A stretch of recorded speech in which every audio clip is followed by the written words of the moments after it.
ઘડિયાળનો કાંટો ગોળ ગોળ ગોળ ગોળ ફરી રહ્યો છે, સમય પર સમય વીતી રહ્યો છે, મહિનાઓ પર મહિના જઈ રહ્યા છે. સિલેબસમાં ચેપ્ટર પર ચેપ્ટર, ચેપ્ટર પર ચેપ્ટર, ચેપ્ટર પર ચેપ્ટર, ચેપ્ટર પર ચેપ્ટર ચાલી રહ્યા છે અને આપણી તૈયારી. કોઈ પણ એવા વ્યક્તિને તમે ઉપાડી લો કે જે સફળ થઈ છે, જેમણે ઇતિહાસના પન્નામાં એમના નામ લખ્યા છે. શું એમની પાસે આપણા કરતા મોટું દિમાગ છે? શું એમની પાસે ઘડિયાળમાં 28 કલાક છે? અમને ખબર છે કે ડિસિપ્લિન ફોલો કરવાથી આ થાય બધી જ અમને ખબર છે, પણ અમે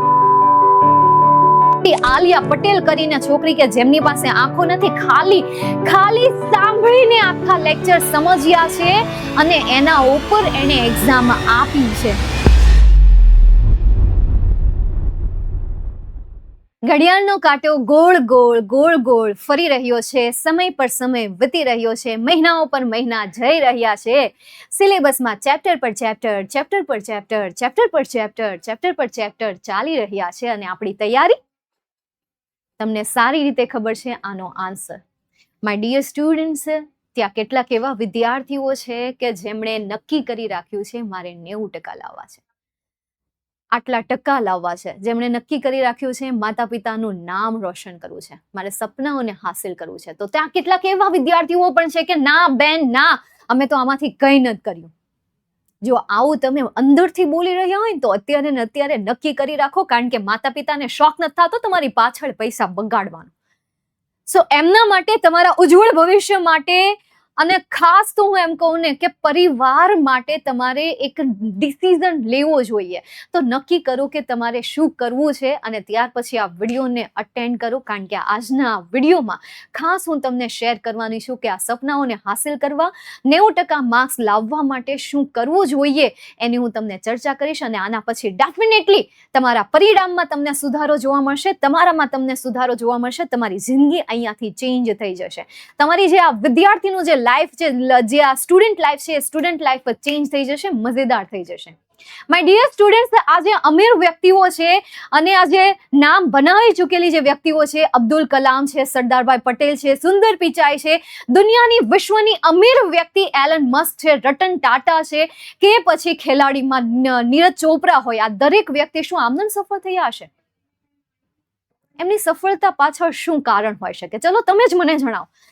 એ વ્યક્તિ જે સફળ થયા છે, અમીર બન્યા છે, એમણે ઇતિહાસના ચોપડામાં એમના નામ લખાવ્યા છે, એમની પાછળ શું કારણ હોઈ શકે? કમેન્ટમાં મને જણાવો. હું આ ડેફિનેટલી તમારો આન્સર વાંચીશ, કે જેનાથી મને ખબર પડશે તમારા માઇન્ડસેટની, કે તમારું માઇન્ડસેટ ક્યાં સુધી પહોંચી શકે છે.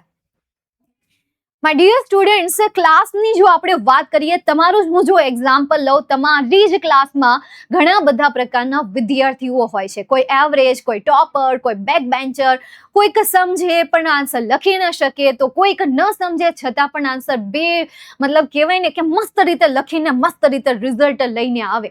આ બધા પ્રકારના વિદ્યાર્થીઓમાં હું વાત કરીશ ટોપર અને એવરેજ સ્ટુડન્ટ્સ વચ્ચેની, કે એમની વચ્ચે તફાવત શું હોય છે. શા માટે એક ક્લાસમાં ટોપર વિદ્યાર્થી ટોપર હોય છે, શા માટે એક વિદ્યાર્થી ક્લાસમાં એવરેજ જ રહી જાય છે? શું બંને મહેનત નથી કરતા? કરે છે. અરે યાર, દરેક વિદ્યાર્થી, ચાહે છેલ્લી બેન્ચીસે બેસતો એ વિદ્યાર્થી હોય, કે પહેલી બેન્ચીસે બેસતો વિદ્યાર્થી હોય, કે પછી એ વચ્ચે બેસતો વિદ્યાર્થી હોય, કે ક્લાસની બહાર ઊભો રહેલો વિદ્યાર્થી હોય, દરેક વિદ્યાર્થી કંઈક ને કંઈક તો કરતા જ રહેતા હોય છે, મહેનત એ કરતા રહેતા હોય છે. સાચું કહું તો અહીંયા તમને એક ડિસ્પ્લેમાં એક શબ્દ હાઇલાઇટ થતો દેખાય છે અને એ છે ડિસિપ્લિન. તો ટોપર સ્ટુડન્ટ્સ જે છે ને, એનું ફોકસ તો હોય જ છે, પણ સૌથી પહેલા એ ફોલો કરે છે ડિસિપ્લિન, કે એમણે જે નક્કી કર્યું છે એ નક્કી કરેલી વસ્તુ પર એ ચોટેલો રહે છે, ચાહે કુછ બી થઈ જાય. પણ એને મૂકતો નથી. સવારે એને વહેલા જાગવાનું છે તો દરરોજ જાગે, એવું નહીં કે 2 દિવસ જાગે અને ખતમ. તમે હિરેન સરે જે કીધું કે ટાઈમ ટેબલ આવી રીતે બનાવવું જોઈએ, ટાઈમ ટેબલ તો બનાવ્યું, વિચાર તો કરો તમે એને કેટલા દિવસ ફોલો કર્યું. શું તમે એને ફોલો કરી શકો છો? મોટિવેશન તો લઈ લ્યો છો, પણ મોટિવેશન લીધા પછી એ મોટિવેશન કેટલા દિવસ રહે છે? 1 દિવસ, 2 દિવસ, 3 દિવસ? લાગે છે એનાથી થશે કંઈ? બિલકુલ પણ નહીં થાય. કન્સિસ્ટન્સી હોવી જરૂરી છે, અનુશાસન હોવું જરૂરી છે. દરરોજ જાગવાનું છે, મતલબ જાગવાનું છે. દરરોજ તૈયારી કરવાની છે, મતલબ તૈયારી કરવાની છે. દૃઢ એક નિશ્ચય હોવો જોઈએ, અને એ દૃઢ નિશ્ચય એક ટોપર સ્ટુડન્ટ્સમાં હોય છે. એ હંમેશા ફોલો કરે છે ડિસિપ્લિન નામનો આ શબ્દ. આ વર્ડ તમને સમજાય? ડિસિપ્લિન એટલે કે અનુશાસન, ડિસિપ્લિન એટલે કન્સિસ્ટન્સી. તમને લાગે છે કે શું તમને એવા સવાલ થાય છે કે મેમ એમની પાસે મોટું દિમાગ હોય છે, એમની પાસે હોય એવું? આ દુનિયાની અમીર વ્યક્તિ લઈ લો, નીરજ ચોપરાને લઈ લો, કોઈ પણ એવા વ્યક્તિને તમે ઉપાડી લો કે જે સફળ થઈ છે, જેમણે ઇતિહાસના પન્નામાં એમના નામ લખ્યા છે, શું એમની પાસે આપણા કરતા મોટું દિમાગ છે? શું એમની પાસે ઘડિયાળમાં 28 કલાક છે? આપણી કરતા વધારે કલાક એને મળે છે? આપણી કરતા વધારે દિવસ એનો લાંબો હોય છે? નહીં ને. આ બધાનો આન્સર શું છે? ના.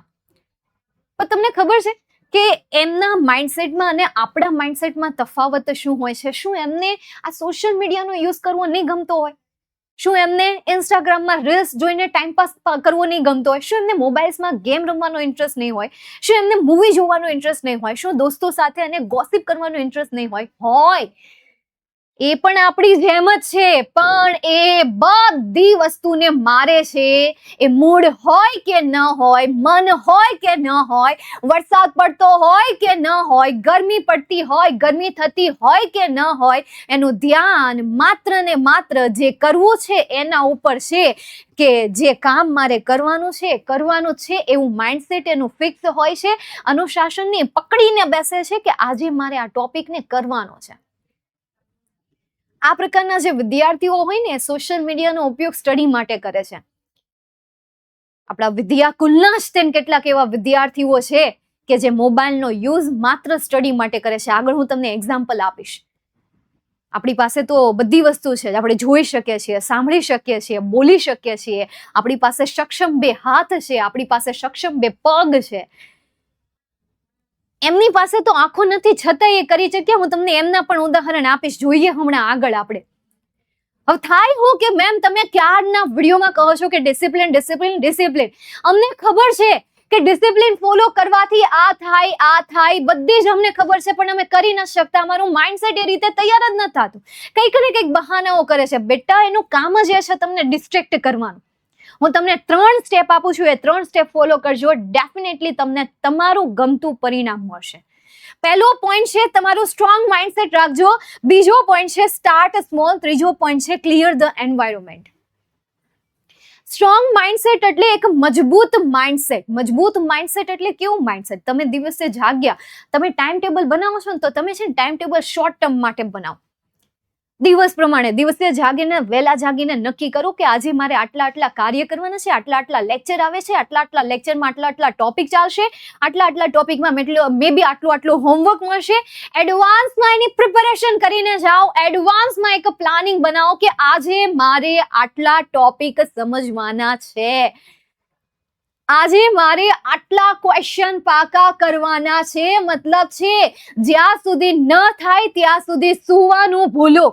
આ કિંતુ પરંતુ કાશ યદી અગર મગરને છોડો. બહાનાઓ તો મળી જશે, પણ એક બહાનું અનુશાસનને ફોલો કરવાનું બનાવી લો, પછી જો.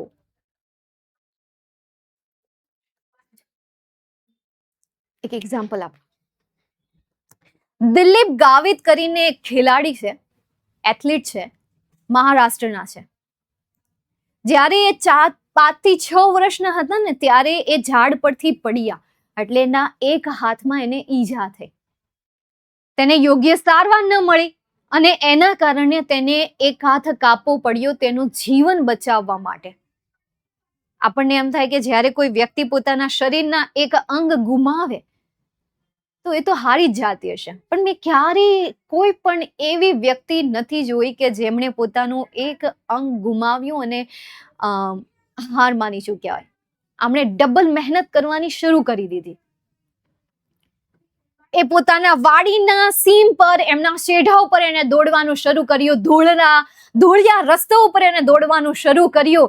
એક કહેવાય કે પ્રોફેશનલ એથ્લીટ પ્લેયર હોય, એમના નજરમાં વ્યક્તિ પડે છે અને એ વ્યક્તિ આને ટ્રેનિંગ આપવાનું શરૂ કરે છે, દોડમાં ટ્રેનિંગ આપવાનું શરૂ કરે છે. ડેઈલી એ પ્રેક્ટિસ કરે છે, દરરોજ જાગે છે, દરરોજ એ મહેનત કરે છે, પોતાની જાત સાથે દરરોજ લડે છે. શું એને એના હાથનો અફસોસ નહીં થતો હોય? એ દરરોજ પોતાની સાથે એક લડાઈ લડે છે, પોતાની જાત સાથે લડાઈ લડીને નક્કી કરે છે કે નહીં મારે કરવાનું છે. 2022માં એ ગોલ્ડ મેડલ જીતે છે. ત્યાર પછી એ 2026માં પણ રિસેન્ટલી પણ એ ગોલ્ડ મેડલ જીત્યા. અને જ્યારે એમને પૂછવામાં આવે છે કે હવે આગળ તમે શું કરશો, તો એ ભાઈના મોઢા ઉપર શું જવાબ હોય છે ખબર? કે હજી મારે જે આ જ વર્ષમાં જે બીજી એક મેચ આવી રહી છે, બીજી જે એક મેચ યોજાવાની છે, એમાં પણ મારે ગોલ્ડ મેડલ હાંસલ કરવું છે. અને 2028માં જે હજી એક મેચ યોજાવાની છે, એમાં પણ મારે ગોલ્ડ મેડલ હાંસલ કરવું છે. માય ડિયર સ્ટુડન્ટ, જે વર્ષ હજી આવ્યું નથી એનું પણ એને નક્કી કરી રાખ્યું છે કે મારે કરવું છે. અને આપણે બહાનાઓ ગોતીએ છીએ, આ ટોપિક મને આવડતો નથી, આ ટોપિક મને સમજાતો નથી, ટીચર સારું ભણાવતા નથી, ટીચર ભણાવે છે તો એ મને સમજાતું નથી, મારી પાસે આ નથી, મારી પાસે સમય નથી. માય ડિયર સ્ટુડન્ટ, શું સમય બધા પાસે એટલો જ છે જેટલો તમારી પાસે છે? તો એ જો એટલા સમયમાં સફળ થઈ શકતા હોય તો આપણે કેમ નહીં? આપણે બહાના કાઢવામાંથી ઊંચા નથી આવતા. તો સૌથી પહેલા તો છે ને માઇન્ડસેટને સ્ટ્રોંગ રાખો. કરવાનું છે મતલબ કરવાનું છે, by hook or by crook. Next एना पछी स्टार्ट स्मॉल, मोटा मोटा बड़े बड़े सपने देखने हैं पर शुरुआत नहीं करनी है, એવું તો ચાલશે નહીં. શરૂઆત કરો, ધીમેથી કરો, સ્ટેપ બાય સ્ટેપ જાઓ, ટોપિક બાય ટોપિક જાઓ, ધીરે ધીરે શરૂઆત કરજો. નાના ટોપિકથી શરૂઆત કરો, પણ કરો. નથી સમજાતું તો એને સમજવાની કોશિશ કરો. આની સાથે લડાઈ લડો. કેમ નથી સમજાતું? સવાલ પૂછો, સોલ્યુશન કાઢો, ધ્યાન આપો. અને ત્રીજું છે તમારી આજુબાજુનું વાતાવરણ ક્લીન રાખો. ખાવાનું પડ્યું હોય, પાણીની બોટલ પડી હોય, ડાગલા ત્યાં રાખ્યા હોય કે હાલો એને હારે આપણે રમતા જઈએ, કેટલી તો વસ્તુ રાખી હોય કે જેનાથી ડિસ્ટ્રેક્શન થાય. બધી વસ્તુને સાઈડમાં રાખો. મોબાઈલ રાખો પણ એનો ઉપયોગ સ્ટડી માટે કરો. માય ડિયર સ્ટુડન્ટ્સ, ગયા જ વર્ષની અને આજથી 2 વર્ષ પહેલા 2 છોકરીઓ એવી હતી કે જે બ્લાઇન્ડ હતી, છતાં પણ વિદ્યાકુલના મોબાઈલ થ્રુ, વિદ્યાકુલના ઓનલાઈન ક્લાસીસ જોઈને એમણે ખાલી 70% નહીં 80% હાસિલ કર્યા છે. એમના નામે હું તમને આપું. એક હતી મનસ્વી અને બીજી હતી આલિયા પટેલ કરીને છોકરી કે જેમની પાસે આંખો નથી, ખાલી સાંભળીને આખા લેક્ચર સમજ્યા છે અને એના ઉપર એને એક્ઝામ આપી છે અને એને 80+ માર્ક્સ હાસિલ કર્યા. ટકાની વાત કરું છું, પર્સન્ટાઇલની નહીં. એટલા ટકા એને હાસિલ કર્યા છે. તમને લાગે છે આ એટલું સહેલું છે જોયા વગર કોઈ ટોપિકને સમજવા? હા, આજનો આ વિડીયો તમે આંખો બંધ કરીને જરૂરથી સાંભળી શકો છો, તમને દિલની અંદર ઉતરી જશે. તો હવે તમે નક્કી કરી લ્યો કે તમારે શું કરવું છે. ડિસિપ્લિન ફોલો કરીને, મહેનત કરીને, સંઘર્ષ કરીને, કન્સિસ્ટન્સી રાખીને સફળ થવું છે કે પછી બસ જેવી લાઈફ તમે અત્યાર સુધી આ વિડીયો જોયા પછી પણ જેવી લાઈફ તમે અત્યાર સુધી જીવતા હતા એવી જ લાઈફ જીવીને આખું વર્ષ જ્યાં સુધી જીવો છો ત્યાં સુધી એક પશ્ચાતાપ કરીને જીવવું છે? ચલો, એ ડિસિઝન તમારો છે. જે પણ છે મને નીચે કમેન્ટમાં જરૂરથી કહેજો કે તમારો શું ડિસિઝન છે. આ વિડીયો તમને કેવો લાગ્યો અને જો તમને એવું લાગે તો આ વિડીયો એવા વિદ્યાર્થીઓને શેર કરો કે જેને આની જરૂર છે. બાકી મળીએ છીએ આપણે ફરી કોઈ નવા અંદાજમાં, ફરી કોઈ, હું તો અંગ્રેજી વિષય ભણાવું છું એટલે અંગ્રેજીના ટોપિકમાં મળશું અને જ્યારે જ્યારે જરૂર પડશે ત્યારે તમારા માટે કોઈ એવો ટોપિક લઈને આવીશ. ત્યાં સુધી બાય, ટેક કેર, જય Hind, Vande Mataram and all the best.